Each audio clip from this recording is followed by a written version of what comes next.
और मैं DGIC कराल खेरिया आगरा से आपका स्वागत करती हूँ। आज कक्षा 11 के विषय गृह विज्ञान के अंतर्गत हम अध्याय पाचन तंत्र के बारे में पढ़ेंगे और इस पाठ को हम 2 भागों में पढ़ेंगे। पिछले अध्याय में आपने पेशी तंत्र के बारे में पढ़ा। वास्तव में शरीर के सारे तंत्र एक दूसरे से संबंधित होते हैं। जिस प्रकार से कोशिका जीव की मूल इकाई होती है, उसी प्रकार से कोशिका ऊतकों की भी मूल इकाई होती है। अतः कई प्रकार की कोशिकाएं मिलकर ऊतकों का निर्माण करती हैं और कई सारे ऊतक मिलकर अंगों का निर्माण करते हैं और इसी प्रकार से कई सारे अंग मिलकर तंत्र का निर्माण करते हैं और विभिन्न प्रकार के तंत्रों के द्वारा एक जीवधारी का निर्माण होता है और इन सबकी क्रियाशीलता पर ही व्यक्ति का स्वस्थ या उसका स्वास्थ्य निर्भर करता है। विभिन्न प्रकार की ऐच्छिक और अनैच्छिक मांसपेशियां मिलकर अंगों का निर्माण करती हैं और ये अंग शरीर के अंदर विभिन्न प्रकार की क्रियाओं का संपादन करते हैं, जैसे कि श्वास की क्रिया होती है, उत्सर्जन क्रिया, हृदय का धड़कना, भोजन का आहार नली में खिसकना और संकुचन विमोचन के द्वारा भोजन का पाचन। तो आज हम पाचन तंत्र के बारे में और पाचन की क्रिया में सम्मिलित होने वाले विभिन्न पाचन अंगों के बारे में जानेंगे। सबसे पहले हम ये जानते हैं कि हमें पाचन की आवश्यकता क्यों होती है। जैसा कि हम सभी जानते हैं कि भोजन हमारी मूलभूत आवश्यकताओं में से सबसे प्रमुख आवश्यकता मानी जाती है। बिना भोजन के हम जीवित नहीं रह सकते और शरीर में होने वाली समस्त जैविक क्रियाओं के लिए भोजन ऊर्जा का स्रोत माना जाता है। यदि कई बार हमने ऐसा महसूस किया होगा कि अगर हम कुछ घंटों तक खाना नहीं खाते, 4-6 घंटे तक, या फिर कभी व्रत या उपवास में पूरा दिन हो जाता है हमें बिना खाना खाए, तो हमें कुछ शारीरिक कमजोरी या दुर्बलता का एहसास होने लगता है। ये इसीलिए होता है क्योंकि जो ऊर्जा हमें मतलब शरीर में निरंतर कुछ न कुछ क्रियाएं होती रहती हैं, आंतरिक और बाह्य, और जो ऊर्जा हमें मिलनी चाहिए वो ऊर्जा हमें नहीं मिल पाती है क्योंकि हमने भोजन ग्रहण नहीं किया होता। इसीलिए हमें भोजन की आवश्यकता होती है। हमारे शरीर में निरंतर आंतरिक और बाह्य क्रियाएं होती रहती है। आंतरिक क्रियाएं जैसे कि श्वास लेना, भोजन का पाचन, उत्सर्जन, विभिन्न प्रकार की क्रियाएं, और बाह्य क्रियाएं जैसे कि चलना, दौड़ना, उठना, बैठना। तो इन सभी क्रियाओं में शरीर में जब इन सभी क्रियाओं का संपादन होता है तो इस क्रिया में मांसपेशियों की क्रियाशीलता होने के कारण कुछ संकुचन की प्रक्रिया होती है, जिसकी वजह से ऊतकों की जो कोशिकाएं होती हैं उनमें टूट फूट या मरम्मत होती है और इस क्षति को दूर करने के लिए हमें भोजन की आवश्यकता होती है। जो भोजन हम ग्रहण करते हैं यदि उसमें पर्याप्त मात्रा में पोषक तत्व होते हैं, जैसे कि कार्बोहाइड्रेट और वसा जो कि हमें ऊर्जा प्रदान करते हैं, प्रोटीन जो कि शरीर की वृद्धि और विकास के लिए उत्तरदायी होते हैं और टूट फूट की मरम्मत भी करते हैं, और विटामिन जो कि हमारे शरीर को सुरक्षा प्रदान करते हैं और शरीर को रोगों से लड़ने की क्षमता देते हैं। यदि हमारे भोजन में सारे पोषक तत्व मौजूद होते हैं तो हमारे शरीर में ये सभी पोषक तत्व अच्छे से पचकर रक्त के माध्यम से शरीर के हर अंग और प्रत्यंग में मिल जाते हैं।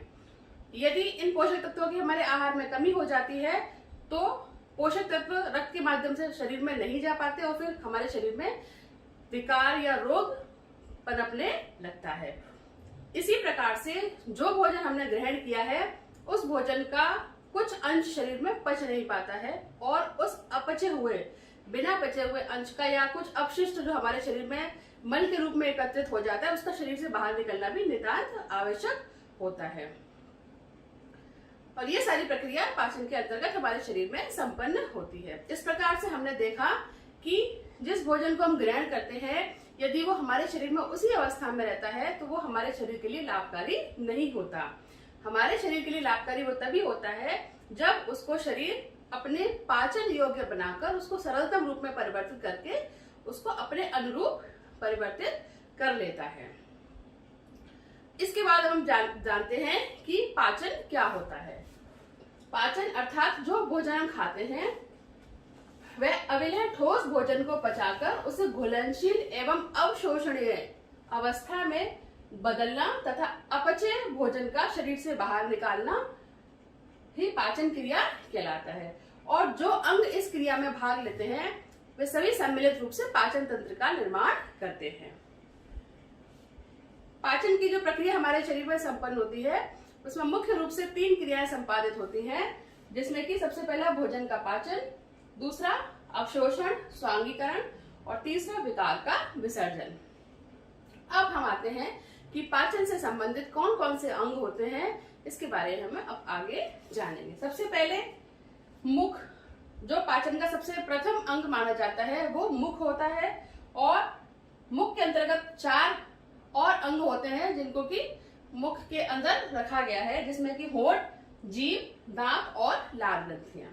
इसके बाद दूसरे नंबर पर ग्रसनी, जो कि मुख के पीछे स्थित होती है, फिर ग्रासनली और आमाशय, फिर पक्वाशय, यकृत, पित्ताशय, अग्न्याशय, प्लीहा, छोटी आंत और बड़ी आंत। ये सारे के सारे अंग पाचन क्रिया में अपना सक्रिय योगदान देते हैं। तो आज हम अपने पहले भाग में मुख, और मुख के अंदर ये होंठ, जीभ, लार, लाल ग्रंथियां, इसके अलावा ग्रसनी, ग्रासनली और आमाशय।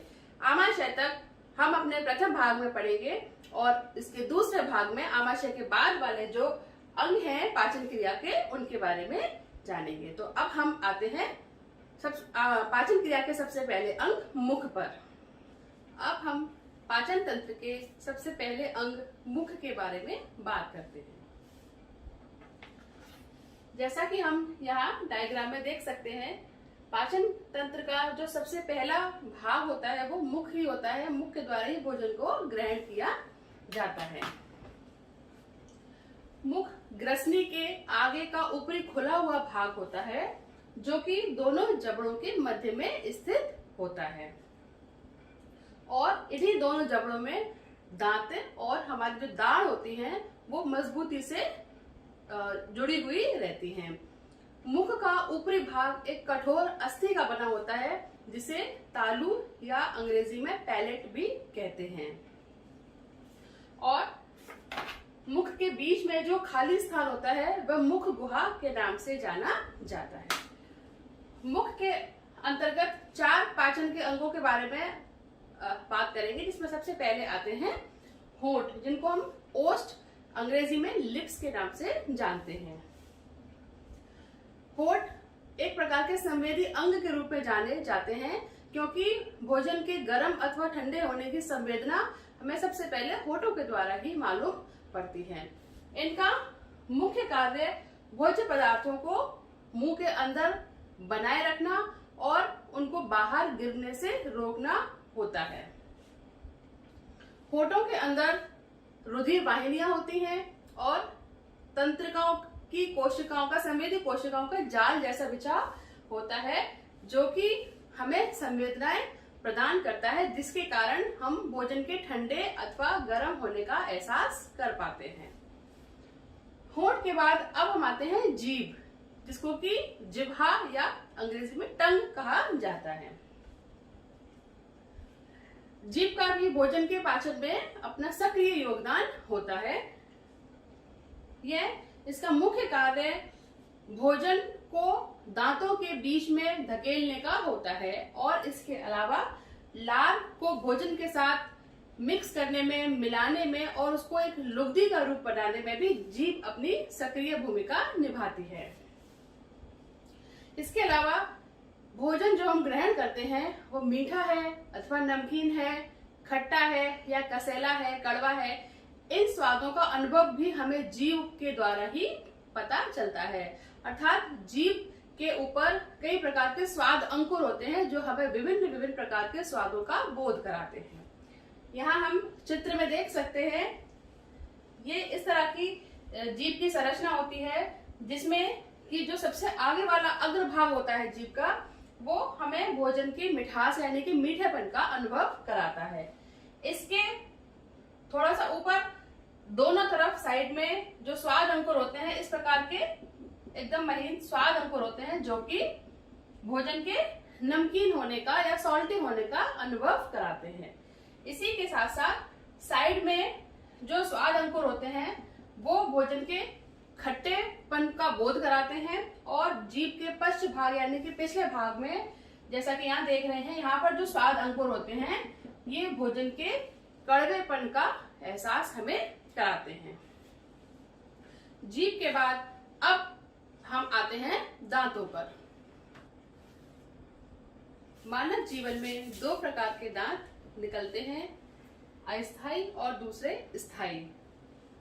अस्थायी दांत जो होते हैं, बच्चा जब छोटा होता है, जब बच्चा 6-7 महीने का होता है, तब अस्थायी दांत या दूध के दांत जिनको हम कहते हैं वो निकलने आरंभ होते हैं।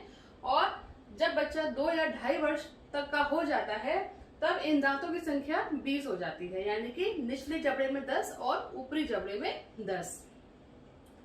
लेकिन जैसे जैसे बच्चा की उम्र बढ़ती है बच्चे की और वो 6-7 वर्ष का होता है, तो स्थायी दांतों की जड़ें बाहर निकलने लगती हैं, जिनकी वजह से अस्थायी दांत जो थे वो हिलने लगते हैं और धीरे धीरे वो गिरने लगते हैं और स्थायी दांत अपना स्थान ग्रहण कर लेते हैं। और लगभग 14 वर्ष तक आते आते इन दांतों की संख्या 28 हो जाती है और 17-18 वर्ष तक 4 दांत और निकल आते हैं, जिनको कि अक्ल दाढ़े कहा जाता है।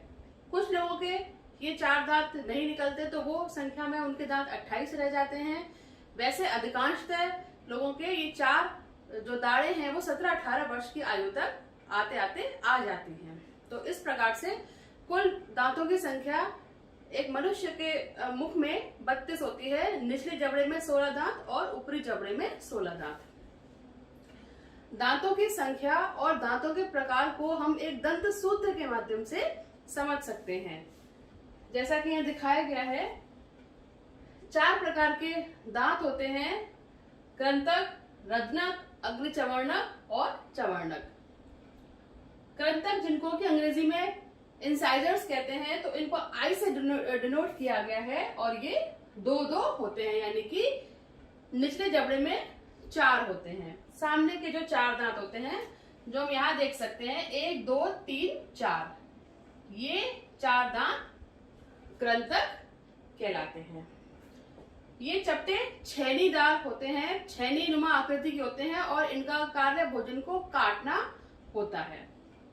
दूसरे आते हैं रत्नक, जिनको कि कैनाइन भी कहते हैं और इनकी संख्या एक जबड़े में 2 होती है, यानी कि ये वाले और ये वाले कृंतक के आसपास के एक दांत। इसके और इनकी ये देखने में नुकीले होते हैं और इनका कार्य भोजन को चीरना होता है। तीसरे आते हैं अग्रचवर्णक, जिनको कि प्रीमोलर भी कहा जाता है, तो इनको PM से डिनोट किया गया है और ये एक जबड़े में 2-2, यानी कि दोनों तरफ 2-2 इस तरह से ये वाले दांत, ये प्रीमोलर्स कहलाते हैं और ये चपटे चौकोर होते हैं, जिनका कार्य भोजन को चबाना होता है।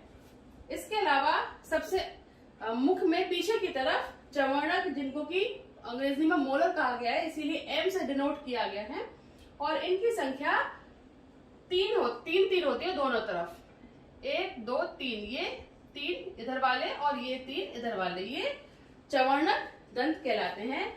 इस प्रकार से अगर हम इनकी संख्या को गिने तो 2, 1, 3, 4, 5, 6, 7, 8, यानी कि एक तरफ 8 और दूसरी तरफ 8, एक तरफ के जबड़े में 8 दांत, दूसरी तरफ के जबड़े में 8 दांत। इसी प्रकार से निचले जबड़े में 16 और ऊपरी जबड़े में 16, तो कुल दांतों की संख्या 16 ऊपर और 16 नीचे होती है।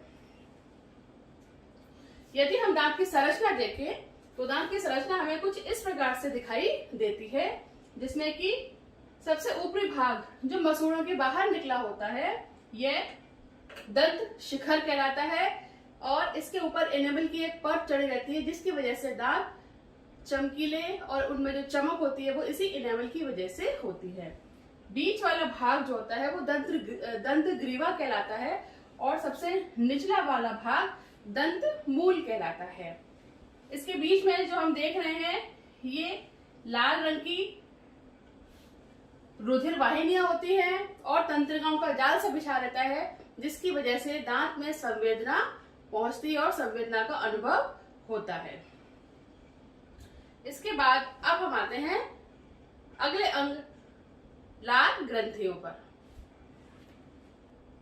लाल ग्रंथियां भोजन के मुंह में आते ही लाल ग्रंथियां क्रियाशील हो जाती हैं।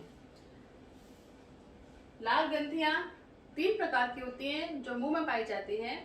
सबसे पहले कर्णपूर्व लाल ग्रंथियां जो कि कानों के पास स्थित होती हैं। दूसरी अधो जिह्वा जीभ के नीचे स्थित होती है। और तीसरी अधो जंबिका जो कि जबड़े के नीचे स्थित होती हैं।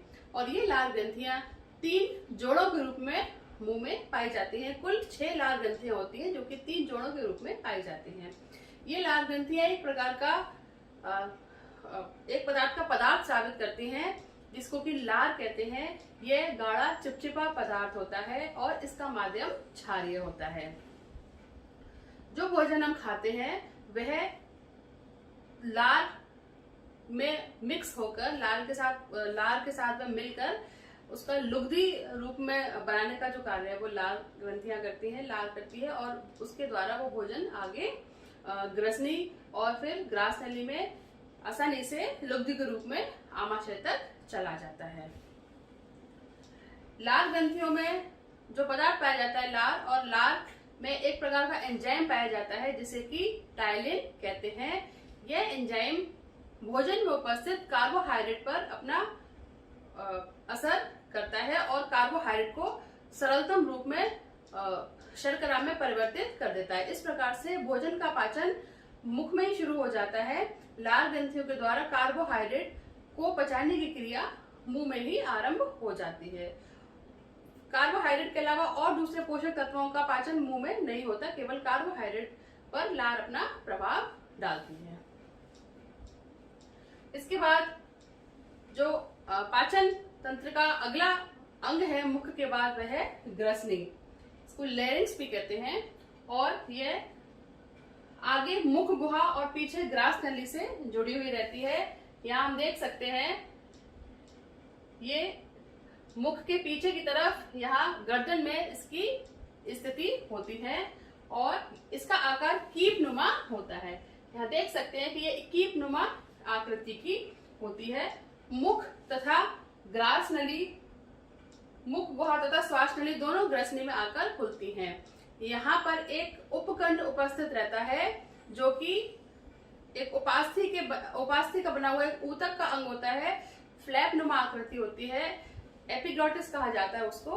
उसका कार्य जिस समय हम भोजन ग्रहण करते हैं उस समय श्वास नली को बंद रखने का होता है ताकि भोजन आसानी से ग्रास नली में आगे बढ़ जाए।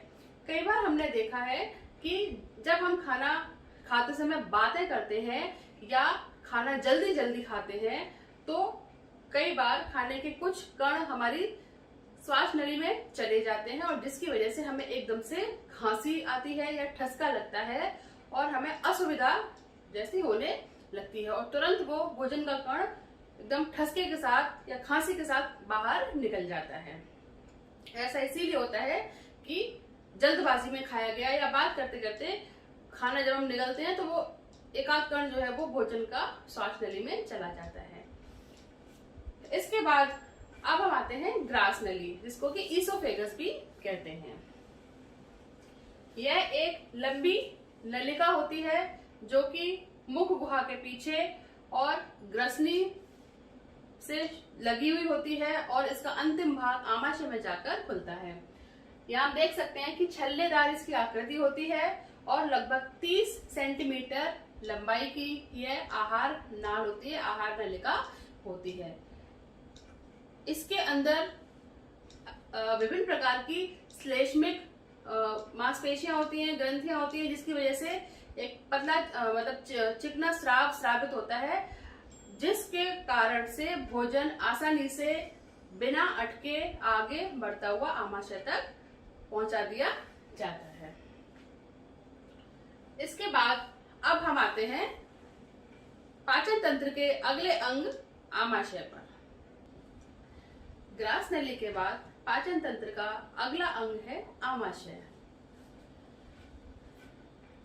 जैसा कि हम इस चित्र में देख सकते हैं, ये नली जहां पर खत्म हो रही है ग्रास नली, उसका अंतिम भाग जहां खत्म होता है वहीं से आमाशय शुरू होता है और यह एक मशक के या एक थैले के समान इसकी आकृति होती है, जो कि कुछ इस प्रकार से दिखती है। आमाशय की लंबाई 30 सेंटीमीटर और इसकी चौड़ाई लगभग 10 सेंटीमीटर होती है और हृदय के नीचे बाईं तरफ डायफ्राम के नीचे इसकी स्थिति होती है। इसीलिए आमाशय के आरंभिक भाग को कार्डियक डोर या कार्डियक द्वार भी कहते हैं, हृदय द्वार भी कहा जाता है। और इसके बाद वह सिरा जो कि छोटी आंत में जाके खुलता है उसे पाइलोरिक द्वार भी कहते हैं। आमाशय की भित्तीय संरचना के बारे में अगर जाने तो आमाशय की भित्ति यानी कि आंतरिक संरचना में 4 प्रकार की परतें पाई जाती हैं, जिसमें कि सबसे पहली परत पेरिटोनियम, दूसरी पेशीय परत कहलाती है, तीसरी सबश्लेष्मिक परत और चौथी श्लेष्मिक परत।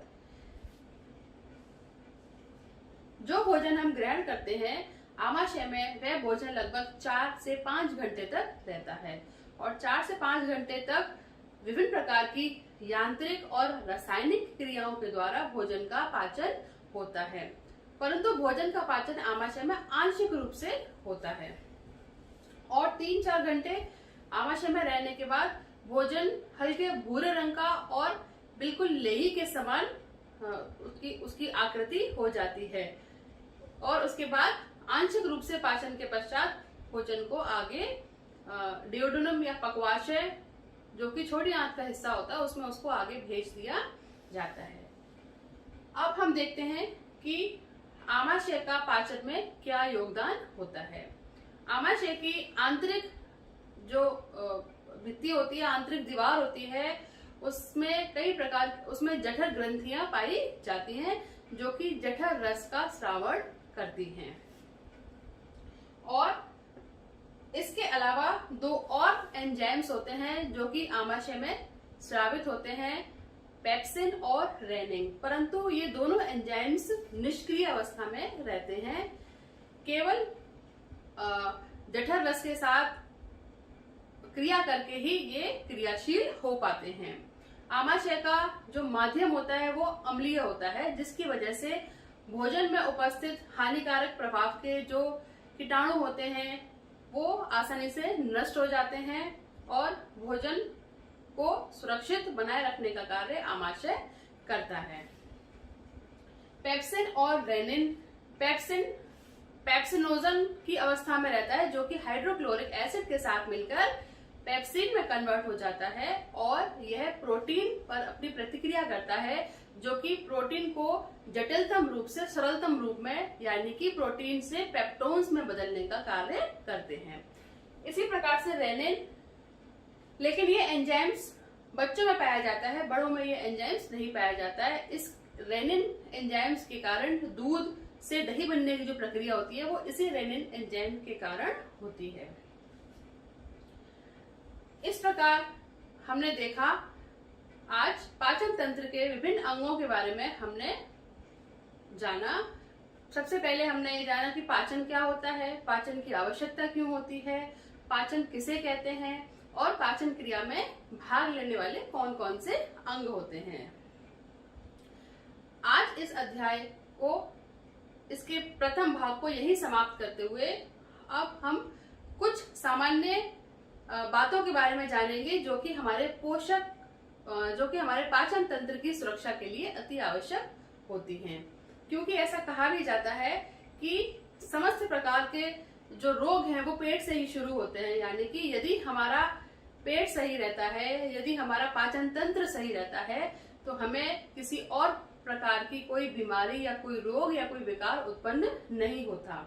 इसकी एक मजबूत वजह यह भी होती है कि यदि हमारा पाचन तंत्र सही रहता है तो हमारे शरीर में हर अंग प्रत्यंग में उसके आवश्यकता के अनुरूप पोषक तत्व पहुंचते रहते हैं जो कि खून में मिलकर पूरे शरीर में पहुंचा दिए जाते हैं और हमारे शरीर के हर अंग, हर तंत्र अपना कार्य सुगमता से करते रहते हैं।